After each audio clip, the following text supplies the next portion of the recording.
to continue a series that Anna started for us last week called Built Different. And the idea is that as people of faith, you and I are supposed to be different than the rest of the culture around us. And so today I want to continue that with the thought that we need to take a stand. I don't know if you've ever had to take a stand for something, but I think finding the courage to take a stand is something that all of us as people of faith are going to have to be comfortable doing. Maybe you had to take a stand for somebody who's being bullied, or maybe someone who was being talked about. And so there's that sort of almost awkward moment, right, where you step into that moment. Maybe it came to you when you were at work. Maybe there was something that was being asked of you that maybe violated your morals or your spiritual values. And so you found yourself having to stand up and go in a different direction. It can be hard to know how to do that. Like, how do you take a stand without just sort of angrily lashing out and being a jerk, and in a way that actually makes a difference? That's why I'm so pumped about this series that we're calling Built Different. We're looking at these different people throughout Scripture who each have a unique part of their character that we can learn from and build it in our own daily lives that'll help us become better followers of Christ. It's things that God put inside of them that caused them to stand out from the culture. There's no better person I can think of when it comes to taking a stand than a guy named Daniel. In fact, in the Old Testament, there's an entire book that tells his story. I want to give you a little background on him. He was about 12 or 15 years old when Israel came under attack by the Babylonian Empire. And so the Babylonians swept in and they destroyed the city walls, they destroyed their government, they destroyed the temple, and they wanted to eliminate any evidence of their religion. And they took some of the people out of Israel into exile back to Babylon. And Daniel happened to be one of those people that they took. They took him from his family, took him out of his own country, and took him away from his own religion. The reason the Babylonians took people into exile, it was not only to destroy their country and to destroy their sense of belonging and community and even their religion. They did it because they wanted to destroy any possibility of a hope-filled future. So they took the best and the brightest young people and put them in a 3-year indoctrination program designed to teach them a brand new language, to teach them to read books in that brand new language, and to change their identity so that they would learn the culture of Babylon. And all of this was intended for a very specific reason. They did it because they believed that they could assimilate them into their culture and they would eventually become the leaders of Babylon. So this had to be an unbelievable experience, being ripped from everything that you once knew and forced into a brand new experience. And in the middle of all that chaos and confusion, all the fear and the anxiety, Daniel somehow found a way to stand out and to stand up and to stand with. And he did it in a way that by the end of his story, the same people who were responsible for upending his entire life, they themselves would end up giving glory to Daniel's God. I think that's God's heart for us too. Not that we should just stand out for the sake of standing out, but that our being different from everybody else would actually make an impact on the culture around us. And so let's pick this story up, Daniel chapter 1, beginning in verse 3. Scriptures tell us, then the king ordered Ashpenaz, the chief of staff, to bring to the palace some of the young men of Judah's royal family and other noble families who'd been brought to Babylon as captives. Select only strong, healthy, and good-looking young men, he said. Make sure they're well-versed in every branch of learning, are gifted with knowledge and good judgment, and are suited to serve in the royal palace. Train these young men in the language and literature of Babylon. The king assigned them a daily ration of food and wine from his own kitchens. They were to be trained for 3 days, and then they would enter the royal service. Daniel, Hananiah, Mishael, and Azariah were 4 of the young men chosen, all from the tribe of Judah. The chief of staff renamed them these Babylonian names. Daniel was called Belshazzar, Hananiah was called Shadrach, Mishael was called Meshach, and Azariah was called Abednego. So the first thing they do when they bring them into Babylon into this foreign land, into a brand new culture, is they wanted to rename them. Culture will always try to rename us. To put it another way, culture will always try to make us fit into whatever mold is popular at the time. And there's so much of our identity that is connected to our name. In the Hebrew culture, the name that these guys were given has the meaning that was deeply connected to God. And the first thing the Babylonians do is they say, we're going to give you a new name. If we allow it, people will try to identify us. They will try to make us fit into their acceptable mold. And it's not just other people. Think about the identities that we're willing to take on. I think about the number of people who bet their entire future on being an athlete, and then an injury came, or their career ended, and then suddenly they don't know who they are anymore. I think about really successful people that hung everything they had in their success and in their reputation, and then they lost their job. I think about countless couples who got married, and being a husband or being a wife, being a spouse, that was like the center of their universe, and then that relationship fell apart. I think about parents whose whole identity got wrapped up in being a parent, and then their kids grew up and they left the house, and they suddenly don't know who they are anymore. When we take our primary identity from anything other than who it is that God says we are, we're already standing on really shaky ground. We're going to have a hard time standing up if we don't really know who we are. And so what we can learn from Daniel, I think there are three things. And the first is that we've got to be willing to stand out. There are some things in Daniel's life that he absolutely refused to compromise on. I don't know if you've ever been like on the first day of a brand new job, or maybe if you remember your first day in a brand new school. If you're anything like me, everything inside of you just wanted to blend in at first.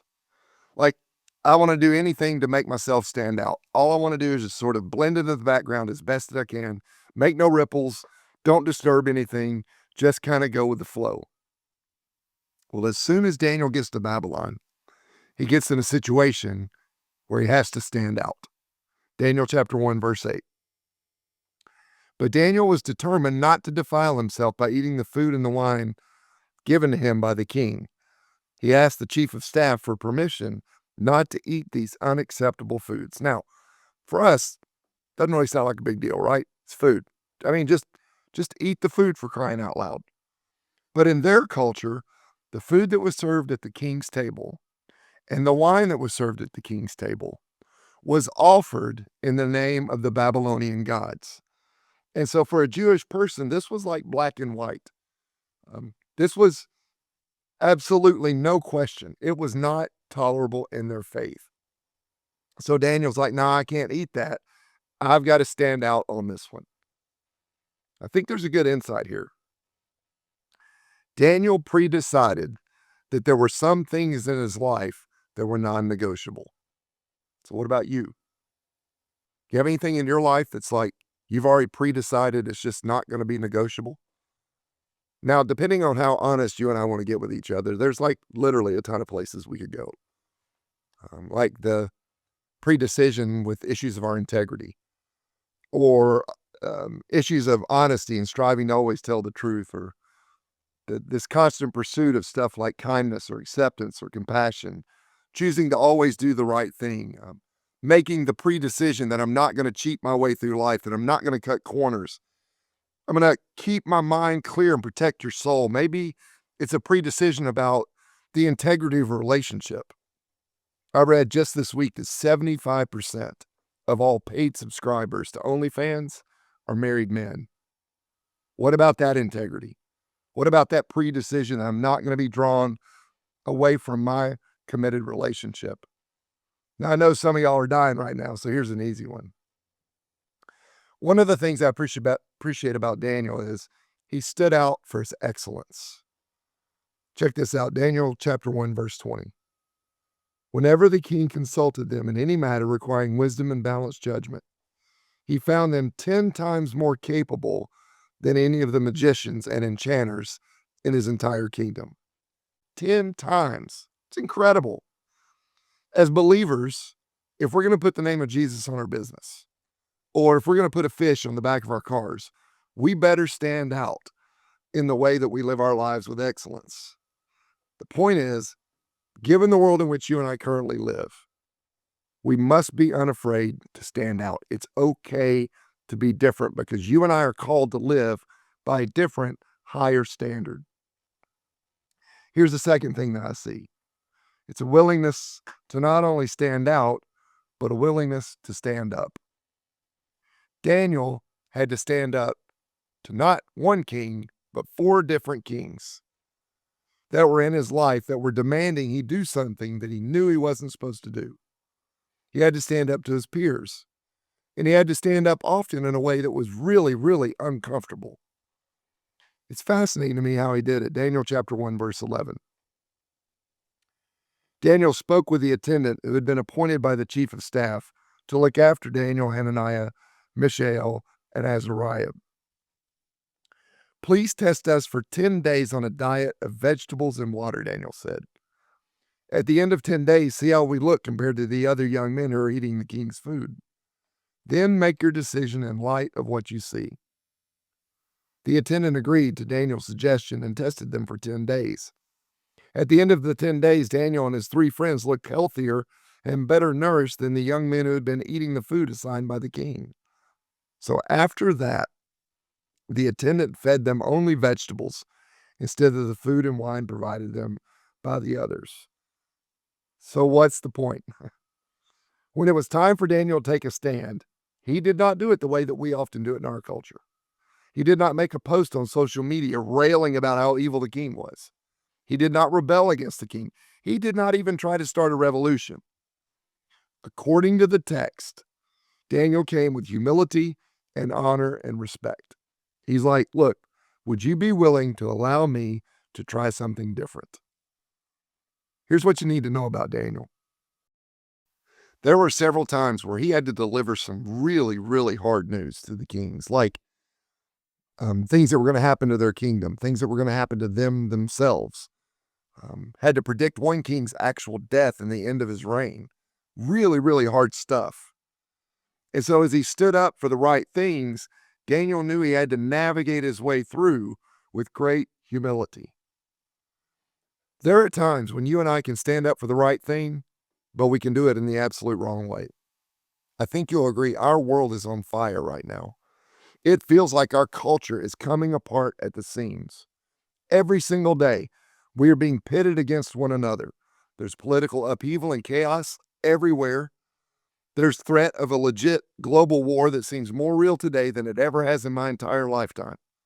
The economy is great for a few, but it's not great for most. And you and I are being controlled in large part by algorithms that aren't fueled by connectedness and common humanity and joy. They're actually fueled by hatred and division. And the intent of them is this incessant push to just keep us sideways and jacked up about each other. I mean, look around. It feels like everywhere you look, people are angry and they are bitter and they are scared and they're feeling alone. They're drifting from day to day without any real sense of hope. And I'll be honest with you guys, I often find myself thinking about what kind of world are we actually leaving our kids? Like these grandbabies in my life. What's it going to be like for them if we continue down the same path that we're on right now? I think most people know that there's a better way. We just can't figure out how to get out of the mess and the chaos that we find ourselves in. Matthew chapter 10, Jesus told his disciples, "Look, I am sending you out as sheep among wolves. So be as shrewd as snakes and harmless as doves." I am calling our church to stand up. I'm calling us to be different. And that means we've got to pay attention to what we say on social media. Like for some of us, your heart's been saved, but your social media account hasn't yet been saved. And we're going to be praying about that. But the scriptures are crystal clear that you and I will be known by our fruit.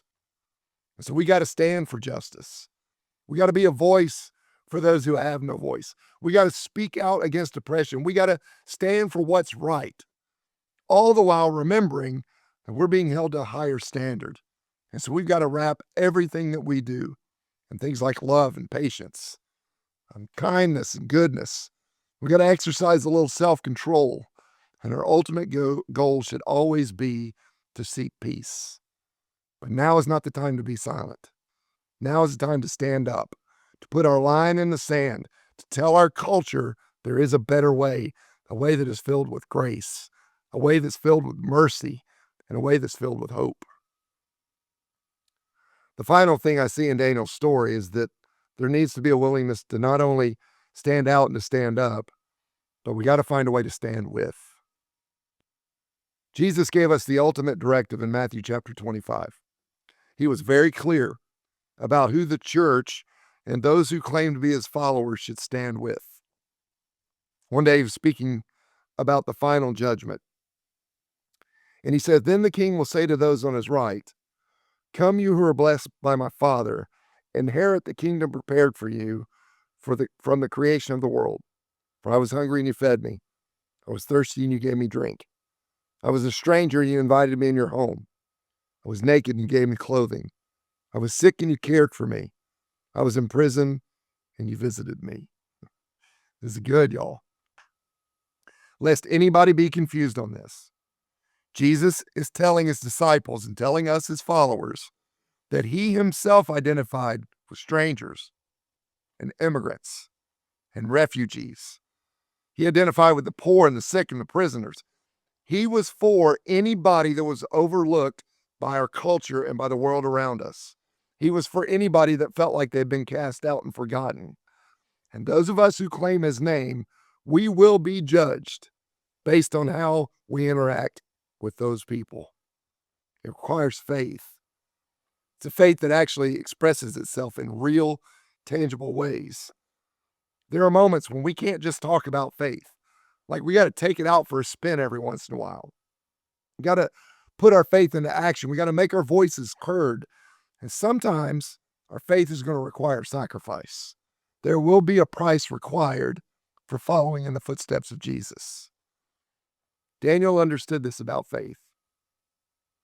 He knew that standing for God and having courage to express his faith would ultimately cost him. There's that famous story that if you grew up in church like I did, you heard about it in Sunday schools, like the felt board and all that stuff. It was Daniel and the lion's den. There was a king that came along, and some of his advisors pointed out that not everyone was worshiping the same God. In fact, it should be a decree go out that everybody worship that king. And of course, in his own arrogance, the king thought, well, that's going to be a great idea, not understanding the strength of Daniel's faith. So a decree goes out that every day, if you didn't bow down and worship the king, you could be put to death. That was a clarifying moment for Daniel. Daniel found himself at a crossroad. Do I bow down to the king to save my life, or do I stand up for my faith and potentially lose my life? Well, if you know the story, you know that Daniel wound up rebelling against the king. He refused to bow down and worship. And even though the king loved Daniel, he made the decision to have Daniel arrested and thrown into a lion's den. Scriptures tell us that the next morning the king runs out and he shouts down to Daniel, hoping that maybe somehow he was still alive. And sure enough, Daniel was. He had survived the lion's den. At the end of that story in Daniel chapter 6, we get this great declaration. The king said, "I decree that everyone throughout my kingdom should tremble with fear before the God of Daniel, for he is the living God, and he will endure forever. His kingdom will never be destroyed, and his rule will never end. He rescues and saves his people. He performs miraculous signs and wonders in the heavens and on the earth, and he had rescued Daniel from the power of the lions." See, it was Daniel's faith. It was his willingness to stand out, his willingness to stand up, and his willingness to stand with God through thick and thin, through the darkness of the moment, to continue to fight, to continue to believe, to continue to lean into his relationship with God that not only saved his own life, but it propelled Daniel into the history books of the human race. And it even affected a hardened heart king and caused him to believe in Daniel's God. It's what happens when you take a stand. When your willingness to kind of step out of your own comfort zone and to stand up for what's right, it makes a difference. People are watching us. Listen, Cokesbury, We can do this. We've been doing it already. We can find the broken places in our community. We can step up and stand with those in our community who feel like they've been cast aside, or are struggling with addiction, who are hungry, who don't have anywhere to live. We can continue to find ways, even right here in Knoxville, to continue to stand up for justice, to keep fighting until this place becomes the world that God created it to be. Thanks for tuning in. I hope to see you guys next weekend. I love you, and I pray God's blessing upon you.